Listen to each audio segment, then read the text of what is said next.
नमस्कार, आप देख रहे हैं वर्ल्ड नाउ। मैं हूं आपके साथ विवेक शांडिल्य। वर्ल्ड नाउ में हम आपको बताते हैं वो खबर जो आपके लिए बहुत इंपॉर्टेंट है। आज अमेरिका ईरान जंग के उस खौफनाक पहलू की बात करेंगे जहां दुनिया की दो बड़ी लड़ाइयां, दो बड़ी जंगें अब आपस में जुड़ रही हैं और ये तबाही का ऐसा चैप्टर खुल रहा है जिसे शायद हम तृतीय विश्व युद्ध में बदलता देखें। एशिया से यूरोप और मिडिल ईस्ट तक बारूद का धुआं फैल रहा है। जंग का दायरा अब सीमाओं में बंधा नहीं रहा, यह फैल चुका है, गहरा हो चुका है और सीधे थर्ड वर्ल्ड वॉर की पटकथा लिख रहा है। रूस यूक्रेन के मोर्चे से उठती लपटें अब मिडिल ईस्ट में ईरान, इजराइल, अमेरिका और हिजबुल्लाह के साथ खूनी संघर्ष से हाथ मिलाती दिख रही है। कैस्पियन सागर में ईरानी जहाज पर हुए हमले से लेकर लाल सागर में हूती विद्रोहियों के तांडव तक इतिहास का सबसे खतरनाक मैप एक्टिव हो चुका है। जंगी मैप परमाणु ताकतों के इस दलदल में सीधे लड़ाई की तस्वीर ये गवाही दे रही है कि दुनिया युद्ध नहीं महायुद्ध के मुहाने तक आ चुकी है। एक तरफ अमेरिका का भारी सैन्य नेटवर्क, नेटो का जमावड़ा, हथियारों की होड़, तो दूसरी ओर ईरान के टारगेट पर महाशक्तियों से लेकर खाड़ी देश के कई इलाके। महाविनाश के 9 बड़े आयाम पूरी दुनिया को अपनी चपेट में लेने के लिए तैयार है। सबसे बड़ा सवाल यह कि क्या दुनिया इस तबाही के मुहाने पर जाकर संभल पाएगी या महाविनाश की अंतिम घंटी बजाई जा चुकी है और अमेरिका और यूक्रेन मिलकर क्या कोई बड़ी प्लानिंग कर रहे हैं? अब जब यूक्रेन अमेरिका के साथ डायरेक्ट ईरान पर हमला कर रहा है तो क्या रूस सीधा हमला अमेरिकी जहाजों पर करेगा? आखिरकार जेलेंस्की और नेतन्याहू को ट्रंप ने व्हाइट हाउस क्यों बुलाया है? नक्शे पर कैसे युद्ध का दायरा बढ़ता जा रहा है और क्यों चिंता करने वाली बात है पूरी दुनिया के लिए? चलिए देखते हैं वर्ल्ड नाउ में डिटेल से इन तमाम जंगी मोर्चों से आ रही एक एक खबर को। आज की सबसे बड़ी खतरे वाली खबर यह है कि दुनिया की दो बड़ी लड़ाइयां आपस में कनेक्ट हो गई हैं और यह महातबाही का पहला चैप्टर खुल रहा है। रूस यूक्रेन जंग और ईरान अमेरिका जंग आपस में कनेक्ट हो चुके हैं और यूक्रेन ने ईरान पर हमले शुरू कर दिए हैं। जी हां, आप बिल्कुल सही सुन रहे हैं। एशिया से यूरोप और मिडिल ईस्ट तक बारूद ही बारूद नजर आ रहा है। जंग का दायरा किसी सीमा में बंद कर नहीं है, यह फैल चुका है, गहरा चुका है और थर्ड वर्ल्ड वॉर की कहानी लिखने के लिए तैयार है। साफ और सीधे शब्दों में यह तीसरे विश्व युद्ध की शुरुआत माना जा सकता है। रूस यूक्रेन के मोर्चे से उठती लपटें अब मिडिल ईस्ट में ईरान, इजराइल, अमेरिका और हिजबुल्लाह के बारूदी संघर्ष से हाथ मिलाती दिख रही है। लाल सागर में हूती विद्रोहियों का तांडव हो या महाशक्तियों की सीधी एंट्री, सब एक ही मोर्चे पर जुट रहे हैं और यही वजह है कि दुनिया में बहुत बड़े खतरे की आहट दिख रही है। सबसे बड़ा सवाल, क्या दुनिया में महाविनाश की घंटी बजाई जा चुकी है? इसको जानने के लिए आपको एक मैप पर नजर डालना होगा, विश्व के नक्शे पर नजर डालना होगा कि कैसे अलग अलग देशों की लड़ाइयां अब एक होती जा रही हैं और इसे ही वर्ल्ड वॉर कहते हैं। आइए देखते हैं। रूस बनाम यूक्रेन, जिसमें अब ईरान और अमेरिका की भी एंट्री हो चुकी है। सबसे पहले अगर आप देखेंगे तो रूस बनाम यूक्रेन का युद्ध, जो कि लगभग 4 सालों से लगातार जारी, और अब यूक्रेन हमला कर रहा है ईरान पर कैस्पियन सागर में। इसके अलावा ईरान बनाम इजराइल संघर्ष, फिर अमेरिका बनाम ईरान का संघर्ष, हूती बनाम सऊदी का संघर्ष, हिजबुल्लाह बनाम इजराइल का संघर्ष, हमास बनाम इजराइल का संघर्ष, सीरिया बनाम ईरान की लड़ाई, ईरान बनाम अमेरिकी बेसिस पर हमले, और सऊदी अगर इस जंग में आ रहा है तो पाकिस्तान को भी आना होगा, क्योंकि पाकिस्तान और सऊदी में जंग को लेकर पहले ही समझौता हो चुका है कि सऊदी पर हमला पाकिस्तान पर हमला माना जाएगा और पाकिस्तान उस लड़ाई में आएगा।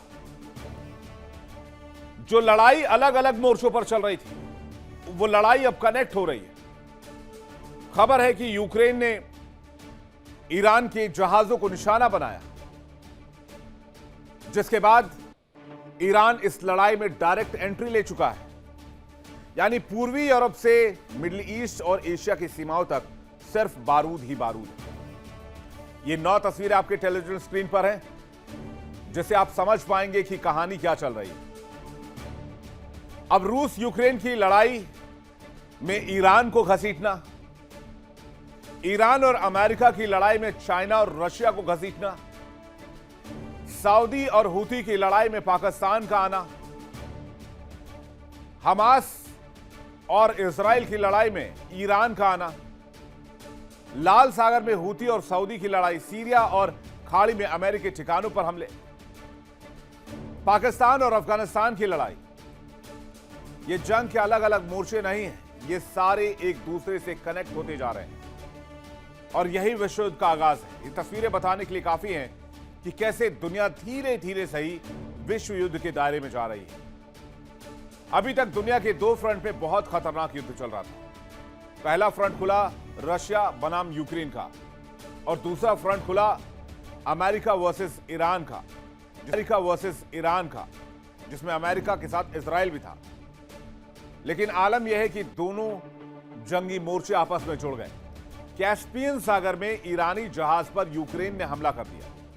यूक्रेन ने ईरान के कमर्शियल जहाज पर हमला किया और आरोप लगाया कि इस जहाज का इस्तेमाल ईरान और रूस के बीच सैन्य हथियारों और रसद की अवैध सप्लाई के लिए किया जा रहा था। उधर जेलेंस्की ने कहा कि हम जंग में आने वाले हर खतरे से समय पर निपटते रहेंगे। यानी यूक्रेन ने अब डायरेक्ट अटैक कर दिया है ईरान पर। तो एक और जंगी मोर्चा खुला, यूक्रेन वर्सेस ईरान। यानी रूस और यूक्रेन की लड़ाई में ईरान को भी घसीट लिया गया है और जाहिर सी बात है ये अमेरिकी आदेश के बाद हुआ है, क्योंकि अमेरिका का मानना है कि यूक्रेन को रशिया बड़े पैमाने पर रसद और हथियार सप्लाई कर रहा है थ्रू कैस्पियन सी। अब जब यूक्रेन ने ईरान के कमर्शियल जहाज पर हमला किया तो IRGC ने भी सख्त लहजे में समझा दिया है कि हमला करके यूक्रेन ने बड़ी गलती कर दी है और यूक्रेन को इसका खामियाजा भुगतना होगा। ईरान ने यहां तक कह दिया कि यूक्रेन कुछ भी कर ले, रूस और ईरान दोनों रक्षा सहयोग में पार्टनर रहे हैं और आगे भी रहेंगे। आखिरकार यूक्रेन और ईरान में लड़ाई क्यों हुई? आइए, ईरान के कमर्शियल जहाज पर यूक्रेन ने हमला कर दिया। यूक्रेन ने कैस्पियन सी में ईरान के जहाज को निशाना बनाया और 5 जहाजों को अब तक निशाना बनाने का दावा है। यूक्रेन का दावा है कि रूस को ड्रोन और हथियार सप्लाई किया जा रहा है। रूस और ईरान के बीच सैन्य सामान और हथियार सप्लाई है। यूक्रेन का दावा है कि हथियार सप्लाई के खिलाफ उसने एक्शन लिया है। रूस यूक्रेन युद्ध में ईरान पर ड्रोन सप्लाई करने का आरोप लगा है। यूक्रेन का कहना है कि ईरानी ड्रोन से यूक्रेन के ऊर्जा ढांचों पर हमला हो रहा है। रूस को ड्रोन देने की वजह से यूक्रेन ने ईरान पर सैंक्शन भी लगाए हैं और 2026 में इसी साल यूक्रेन ने IRGC को आतंकी संगठन भी घोषित कर दिया, जिसके जवाब में ईरान ने कहा कि तुमने हमला तो कर दिया है, लेकिन तुमने उस करंट के तार को छुआ है जिससे ऐसा झटका लगेगा जिसे यूक्रेन बर्दाश्त नहीं कर पाएगा। ईरान ने हमले के लिए यूक्रेन को जिम्मेदार बताया है। ईरान ने कहा यूक्रेन को हमले का करारा जवाब दिया जाएगा। ईरान ने दावा किया कि हां, रूस के साथ व्यापार और रक्षा सहयोग है। ईरान ने कहा युद्ध में रूस का साथ देते रहेंगे। अब्बास अराक्ची ने कहा है कि इजराइल के इशारे पर हमला किया गया, अमेरिका के इशारे पर हमला किया गया है और अराक्ची ने इसके साथ ही यूक्रेन को परिणाम भुगतने की चेतावनी दे दी। यानी जो लड़ाई रशिया यूक्रेन हो रही थी और जो लड़ाई अमेरिका वर्सेस ईरान की हो रही थी, उसमें यूक्रेन भी पार्टी बन चुका है। लेकिन रूस और यूक्रेन जंग को जब 4 साल से ज्यादा बीत चुके हैं तो यूक्रेन को आखिर क्यों याद आई कि रशिया को ईरान मदद भेज रहा है? हालांकि यह तो पहले दिन से तय था कि रूस और ईरान डिफेंस पार्टनर भी, और ट्रंप कई बार कह चुके हैं कि रूस और चीन ईरान की मदद बंद करें। मामला यह है कि अमेरिका ईरान से जंग में पस्त पड़ा हुआ है, चारों खाने चित जिसे करते हैं। 3 बार जंग छेड़ने के बाद भी सीजफायर करते हुए अमेरिका ने ईरान पर हमला रोका हुआ है। कारण यह है कि ईरान जंग में अमेरिकी हथियार खत्म हो चुके हैं। अमेरिका को पता है कि जब तक कैस्पियन सागर से रशिया और ईरान आपस में व्यापार और सामरिक व्यापार जारी रखेंगे, हथियारों की सप्लाई जारी रखेंगे, तब तक इन दोनों फ्रंटों पर जंग नहीं रुक सकती। और यूक्रेन की बर्बादी भी होती रहेगी और अमेरिका भी ईरान में फंसा रहेगा। अमेरिकी बेस खाक होते रहेंगे और अमेरिकी जहाज होर्मुज में डूबते रहेंगे। उधर यूक्रेन रूस के प्रति ज्यादा आक्रामक होकर हमले कर रहा है और इस हमले से रूस को ज्यादा नुकसान हो रहा है, लेकिन रूस ईरानी ड्रोन्स के जरिए और अपने ड्रोन्स के जरिए यूक्रेन में जबरदस्त तबाही मचा रहा है। ईरान और रूस के हथियार की सप्लाई को तोड़ने के लिए भी यूक्रेन ने ईरानी जहाजों पर हमला किया है और माना यह जाता है कि इस काम की जिम्मेदारी अमेरिका और नेटो देशों ने यूक्रेन को दी है, जिसके बाद यूक्रेन ने हमले किए। अब आप कैस्पियन सी के उस इलाके को मैप के जरिए देखिए जहां पर यूक्रेन ने हमला किया है। ये जो तस्वीर इस वक्त आप देख रहे हैं, ये कैस्पियन सी की देख रहे हैं और ये आप रशिया की देख रहे हैं। कैस्पियन सी में जो अस्त्रखान बंदरगाह है रूस का और जो अंजली बंदरगाह है ईरान का, उसके बीच की दूरी तकरीबन माना यह जाता है कि 1200 से 1500 किलोमीटर और यूक्रेन की दूरी कैस्पियन सागर में लगभग 700 से 1500 किलोमीटर की दूरी पर है। फिर भी कैस्पियन सागर में यूक्रेन अपने इलाके से अटैक कर रहा है। बहुत हद तक मुमकिन यह है कि वो काला सागर में मौजूद अपने युद्धपोतों से निशाना बना रहा है ईरान के जहाजों को। और जो रास्ता आप देख रहे हैं, ये रास्ता तब एक्टिवेट हुआ है जब से होर्मुज में जहाजों की आवाजाही रुकी है, इसलिए कैस्पियन सी को निशाना बनाया गया है। ईरान ने साफ चेतावनी दे दी है कि यूक्रेन भी सुरक्षित नहीं रहेगा। अगर यूक्रेन डायरेक्ट इस वॉर में आ रहा है तो फिर यूक्रेन का स्वागत है और स्वागत भी हम तेहरान के अंदाज में करेंगे, ईरान के अंदाज में करेंगे।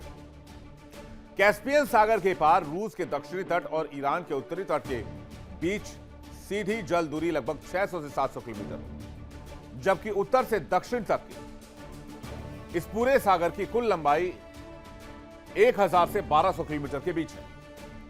कैस्पियन सागर से ही रूस और ईरान के बीच में व्यापार हो रहा था, क्योंकि होर्मुज ब्लॉक और रक्षा, हथियार, रसद, बाकी चीजों की सप्लाई जारी थी। कैस्पियन सागर के बीच के देश भी इन दोनों के व्यापार में कभी टांग नहीं अड़ाते। यही वजह है कि ईरान को कभी हथियारों की कमी नहीं हुई। लेकिन यूक्रेन ने करीब 1500 किलोमीटर से ज्यादा की दूरी का मिसाइल का इस्तेमाल किया और यूक्रेन ने रशिया और ईरान के बीच जारी कैस्पियन सी के इस रूट को ब्लॉक करने की कोशिश की। आप इसे वाइस वर्सा भी देख सकते हैं। आप इसे ऐसे देखिए कि सऊदी के जहाजों को हूती विद्रोही निशाना बना रहे हैं लाल सागर में। सऊदी कारोबार नहीं कर पा रहा है पूरी दुनिया के साथ। वही भूमिका यूक्रेन निभाने के लिए तैयार है कि कैस्पियन सी से भी आपको व्यापार नहीं करने देंगे, इस इलाके को हम ब्लॉक कर देंगे। कोशिश यह कि ईरान को चोक किया जाए इकोनॉमिकली, क्योंकि होर्मुज में पहले ही बंद है, वो लाल सागर में पहले ही मुश्किल में है, बहुत ज्यादा इंफ्रास्ट्रक्चर है नहीं ईरान के पास। बच गया एक कैस्पियन सागर वाला रूट, इसकी वजह से भी अब ईरान को दिक्कतें बढ़ सकती हैं। इसलिए ईरानी जहाज पर हमला और ईरान ने बदला लेने का ऐलान किया, क्योंकि ईरान और रूस अब इस जंग में खुलकर आ सकते हैं। उनके पास अब विकल्प भी है और वजह भी है। हालांकि अभी तक रूस ने ऐसा कोई ऐलान किया नहीं है या रशिया ने ऐसे किसी अमेरिकी जहाज को निशाना नहीं बनाया, लेकिन अंदाजा लगाइए कि रशिया और ईरान के जहाज पर यूक्रेन हमला कर रहा है, और अगर रशिया यूक्रेन और अमेरिका के जहाज पर हमला शुरू कर दे तो फिर कयामत तय है। एक तरफ ईरान गोरिल्ला युद्ध में मास्टर, जिसके दम पर उसने 5 महीने से अमेरिका को थका रखा है, पस्त कर रखा है, तो वहीं रूस जैसा खतरनाक मुल्क जिनके पास अत्याधुनिक हथियारों की कोई कमी नहीं है, और परमाणु हथियार तो पूरी दुनिया में सबसे ज्यादा रशिया के पास है। यही वजह है एशिया और यूरोप के साथ साथ पूरी दुनिया जंग की जद में नजर आ रही है। आगे आपको बताएंगे कैसे जंगी मोर्चा दुनिया के अलग अलग इलाकों में खतरनाक स्थिति पर पहुंच रही है, और साथ ही यह भी बताएंगे कि ये सारे आपस में जुड़ रहे हैं तो इसका रिजल्ट क्या होगा। यूक्रेन ने ईरानी जहाज पर हमला तो कर दिया, लेकिन क्या यूक्रेन ने अमेरिका की तरह कॉन्सिक्वेंसेस को नहीं सोचा कि इसके परिणाम क्या हो सकते हैं? फर्ज कीजिए रशिया और ईरान एक साथ आ जाएं, तो यूक्रेन और अमेरिका का क्या होगा? क्योंकि दोनों देश आज की तारीख में वॉर मोड में है। रशिया यूक्रेन के साथ लड़ाई कर रहा है और ईरान तो अमेरिका को धूल चटा रहा है। और दोनों मिलकर अमेरिका और यूक्रेन को अगर एक साथ अटैक करते हैं तो फिर अमेरिका की दादागिरी कहां जाएगी और यूक्रेन क्या करेगा?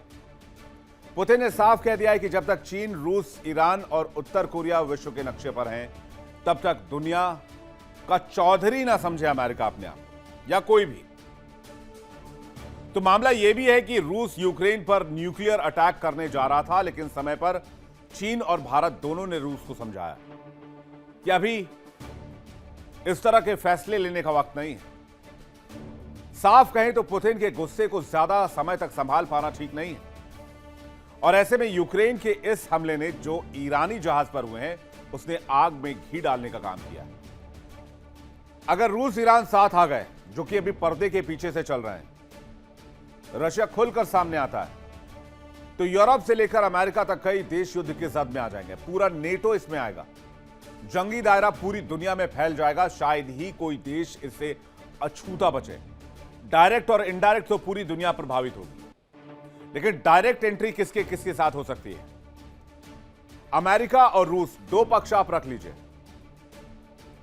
अमेरिका की तरफ Ukraine, Israel, NATO, Britain, France, दक्षिण कोरिया, तो रूस की तरफ ईरान, बेलारूस, उत्तर कोरिया, चीन, अफगानिस्तान और कुछ दो चार छोटे मोटे मुल्क भी आ सकते हैं।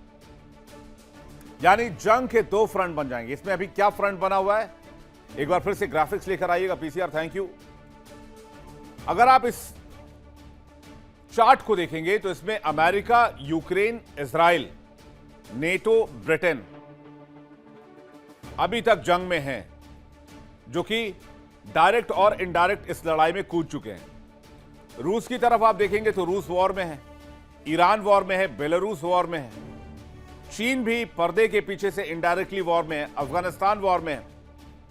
यानी ऑलमोस्ट ये खाका फुल हो चुका है, कुछ एक दो देशों को अगर आप छोड़ दें। इधर खबर यह है कि ब्रिटेन ने भी जंगी तैयारी रूस के बॉर्डर इलाके में शुरू कर दी है। यानी खतरा केवल एक जगह पर नहीं, मल्टी फ्रंट पर है। यही वजह है कि दुनिया में तबाही की जो घंटी बताई जा रही है, वो बहुत गंभीर बताई जा रही है। युद्ध का दायरा सिर्फ जमीन तक नहीं है, समंदर तक नहीं है। अब तो व्यापारिक मार्गों पर भी कब्जा करने की होड़ मच रही है। ईरान जंग में होर्मुज खतरनाक समुद्री रास्ता बना था। हूती के ऐलान के बाद बाब अल मंदेब भी बंद हो चुका है। इन सब के बीच तीन और ऐसे रास्ते हैं जहां पर जंगी खतरा मंडरा रहा है, और इससे दुनिया भर की आर्थिक हालत भी चरमराएगी। यह भी याद रखिए, इकोनॉमिक फ्रंट पर तो अभी मैं आ ही नहीं रहा, वो फ्रंट तो पूरी दुनिया को प्रभावित कर रहा है, इंक्लूडिंग इंडिया। उससे भी पूरी दुनिया सफोकेट कर रही है। अभी जो स्थिति बन रही है उसके मुताबिक दुनिया के 5 बड़े व्यापार मार्गों पर आफत है। वहां से निकलना खतरनाक हो चुका है। कभी भी जहाज मिसाइल की जद में आ सकते हैं, सी माइंस की जद में आ सकते हैं। दुनिया के 5 मार्गों के अलावा कैस्पियन सागर में भी बवाल जारी है। आखिरकार वो 5 लोकेशन कौन से हैं जो पूरी दुनिया को चोक करने की ताकत रखते हैं और जहां पर टेंशन इस वक्त हाई है? आइए जानते हैं। सबसे पहले लाल सागर का इलाका, जो लाल सागर जो आपका सीधे सुएज कनाल से जुड़ता है और बाब अल मंदेब से जुड़ता है, तो लाल सागर बीच का इलाका है। देश कौन से इफेक्ट होते हैं? सऊदी अरब, मिस्र, जॉर्डन, सूडान, यमन। मुख्य व्यापार क्या है? कंटेनर कार्गो यहां से निकलता है, तेल, एलएनजी, खाद्यान्न और उपभोक्ता सामान, जो पूरे एशिया और यूरोप को एक शॉर्ट रूट में कनेक्ट करता है।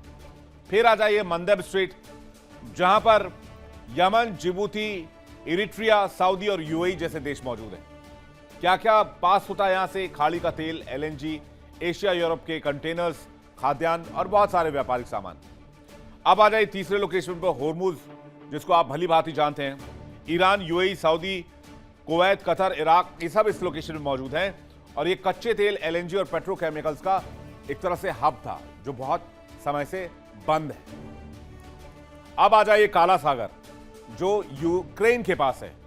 यहां से रूस, यूक्रेन, तुर्की, रोमानिया, बुल्गारिया और जॉर्जिया कनेक्ट होते हैं। इस इलाके से क्या चलता है? गेहूं, मक्का, सूरजमुखी तेल, उर्वरक, कच्चा तेल सब निकलता है। यह भी इफेक्टेड है क्योंकि रशिया यूक्रेन में वॉर जारी है। अब आ जाइए भूमध्य सागर, इटली, फ्रांस, स्पेन, ग्रीस, तुर्की, मिस्र, इजराइल वाला इलाका। कंटेनर व्यापार, ऑटोमोबाइल्स, मशीनरी, रसायन, ऊर्जा, खाद्यान्न सब इस इलाके से निकलते हैं। इन पर भी खतरा है। कहते हैं कि जब युद्ध समुद्र में उतरता है तो मार सिर्फ युद्ध लड़ रहे देशों पर नहीं होती, बल्कि दुनिया के हर एक व्यक्ति पर पड़ती है। और आज की तारीख में यही देखा जा रहा है। भले ही आज जंग कुछ एक मोर्चों पर दिख रही है, लेकिन इस जंग का इंपैक्ट पूरी दुनिया पर है। लाल सागर और मालदीव स्ट्रेट को हूथी विद्रोहियों ने जहां से गुजरने वाले जहाजों को निशाना बनाकर वैश्विक व्यापार के 12% हिस्से पर ताला लगा दिया।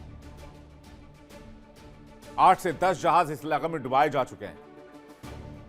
अब दिक्कत यह है कि अगर यह रूट बंद है तो जहाजों को दक्षिण अफ्रीका के केप ऑफ गुड होप से चक्कर लगाकर एशिया पहुंचना पड़ेगा, और एशिया से निकलने वाले सामान को केप ऑफ गुड होप के जरिए चक्कर लगाकर वापस यूरोप जाना पड़ेगा, जिससे माल ढुलाई का खर्च और समय दोनों डबल हो जाते हैं। होर्मुज में पहले से अमेरिका और ईरान के बीच जंग है। दुनिया के कुल कच्चे तेल की आपूर्ति लगभग 20% रुके हुए है।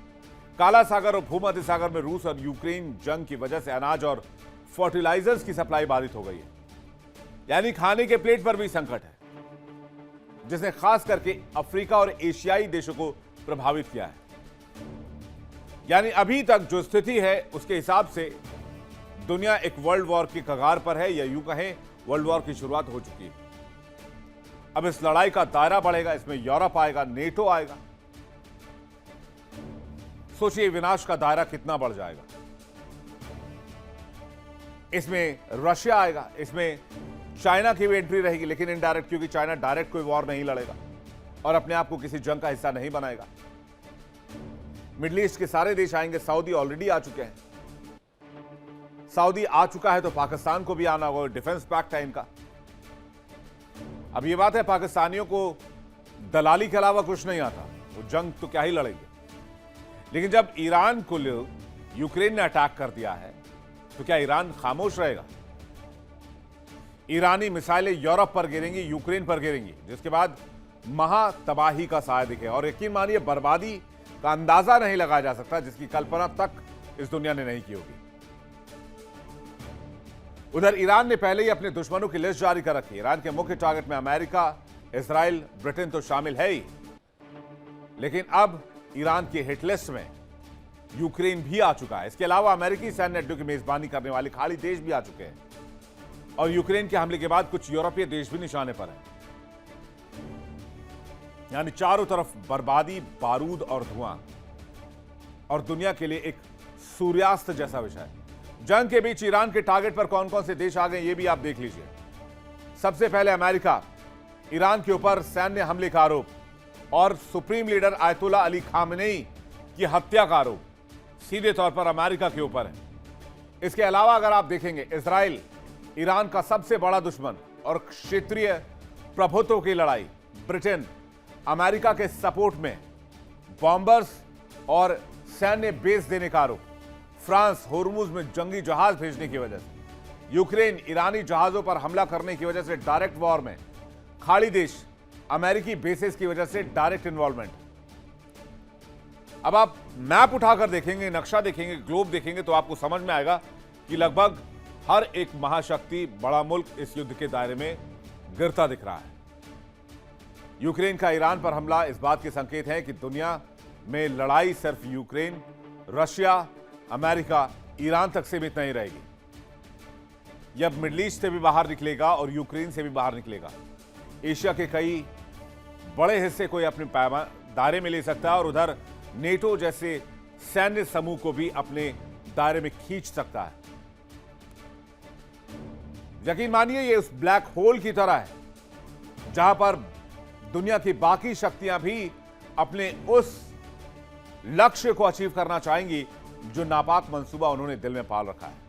मसलन चीन ताइवान को कब्जे में लेने की कोशिश करेगा, ईरान मिडिल ईस्ट से अमेरिका के सफाई की कोशिश करेगा, पाकिस्तान अफगानिस्तान में घुसपैठ की कोशिश करेगा, जमीन कब्जाने की कोशिश करेगा। रूस डायरेक्ट वॉर में एंट्री लेगा, अमेरिका पर हमला कर सकता है या फिर यूरोप पर हमले कर सकता है, क्योंकि ईरानी शिप्स पर लगातार अटैक हो रहे हैं। ईरान यूरोप में मिसाइल दाग सकता है। सोचिए किस तरह से तबाही का दायरा बढ़ता चला जाएगा। यूक्रेन ने ईरानी जहाज पर हमला करके इस जंग को आउट ऑफ कंट्रोल बना दिया है, और अगर युद्ध नियंत्रण से बाहर होता है तो यह दुनिया कई मोर्चों पर तबाही देखेगी। 9 बड़े आयाम महाविनाश के देख सकते हैं। कैसे दुनिया तबाही की तरफ बढ़ रही है, इस पर एक जल्दी से नजर डालते हैं। सबसे पहले परमाणु हथियारों के इस्तेमाल की आशंका बढ़ गई। बहुत तरफ खबर यह चलाई गई कि चाइना ने रूस को समझाया, पुतिन को समझाया, भारत ने भी रूस को समझाया कि परमाणु हथियारों के विकल्प पर विचार ना करे, इससे त्रासदी आएगी। दूसरा, ऊर्जा संकट जिससे दुनिया इस वक्त जूझ रही है, जिसकी शुरुआत हो चुकी है, यह कोई दूर की बात नहीं। थर्ड, वैश्विक आर्थिक मंदी, इसकी भी शुरुआत हो चुकी है। इसके बाद खाद्य संकट, इसकी भी शुरुआत हो चुकी है और कई देश इससे दो चार हो रहे हैं। इसके अलावा साइबर वॉर, जिसकी शुरुआत हो चुकी है। स्पेस वॉर, यानी ये लड़ाई स्पेस तक जा सकती है, एक दूसरे देशों के सैटेलाइट को निशाना बनाया जा सकता है, और ऐसे हथियार दुनिया के कुछ देशों के पास मौजूद हैं, इंक्लूडिंग इंडिया। एआई आधारित हथियार, इसके अलावा स्वयं ड्रोन युद्ध, यानी कि युद्ध सिर्फ ड्रोन से लड़ी जाए, और मानवीय और शरणार्थी संकट जो लास्ट में आता है, लेकिन सबसे ज्यादा खतरे की घंटी बजाता है। और खतरे की घंटी इसलिए भी है क्योंकि इजरायली पीएम नेतन्याहू अमेरिका के दौरे पर है। आपको याद होगा कि ईरान पर हमला करने से पहले भी नेतन्याहू अमेरिकी दौरे पर गए थे और वहां ट्रंप को हमले की प्लानिंग बताई थी। उसके बाद हमला हुआ और आयतुल्ला अली खामनेई मारे गए, और जंग के बीच पहली बार नेतन्याहू अमेरिका पहुंच रहे हैं। इससे पहले अमेरिका ने नेतन्याहू को आने की इजाजत नहीं दी थी। जाहिर सी बात है, पूरी दुनिया की नजर डोनाल्ड ट्रंप और नेतन्याहू की मीटिंग को लेकर होगी कि जंग के बीच ये क्या खिचड़ी पकाने गए हैं, क्या कहीं एक और जंगी मोर्चा तो नहीं खुल रहा है। हालांकि खबर यह है कि ट्रंप और नेतन्याहू की आज व्हाइट हाउस में मुलाकात होनी है।